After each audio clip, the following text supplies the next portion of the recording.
கர்த்தருடைய பரிசுத்த நாமத்துக்கு ஸ்தோத்திரம். இன்னைக்கு நம்ம பார்க்க போற வேத வசனம் ரோமர் 14 அதிகாரம் 13 வசனம். இப்படி இருக்க நாம் இனிமேல் ஒருவரையொருவர் குற்றவாளிகள் என்று தீர்க்காதிருப்போமாக. Therefore let us stop passing judgment on one another. Romans 14:13. இது நம்ம ஒரு சின்ன கதையா பார்த்துடலாமா? ஒரு வீட்டின் சுவற்றுல ஒரு பழைய கண்ணாடி தொங்கிக் கொண்டிருந்ததா.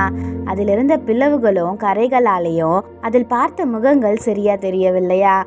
அதில் பார்த்தவர்கள் எல்லாருமே ஒருவரை பார்த்து இவர்கள் இப்படிதான், அவர் சரியில்லை அப்படின்னு சொல்லிட்டு தீர்ப்பிட தொடங்கினாங்களா. ஒரு நாள் அந்த வீட்டின் உரிமையாளர் அந்த கண்ணாடியை எடுத்து வச்சுட்டு அதுக்கு பக்கத்துல ஒரு பலகையில எழுதினாரா, கண்ணாடியை பார்த்து மனிதரை தீர்ப்பிடாதீங்கன்னு சொல்லிட்டு. அதை வாசித்தவர்கள் அமைதியானாங்களா. அப்போதான் அவர்கள் புரிந்து கொண்டாங்களா, நம்ம மாற்ற வேண்டியது மனிதர்களை இல்லை, நம்மளுடைய மனதை தான் சரி செய்யணும்னு சொல்லிட்டு அவங்க தீர்மானித்தாங்களா. இதே போல ஒருவரையொருவர் தீர்ப்பிடுவதை நிறுத்தி அன்போடு வாழ்வதே தேவனுக்கு பிரியம் என்பதை நினைத்து வாழுங்க. ஆமேன்.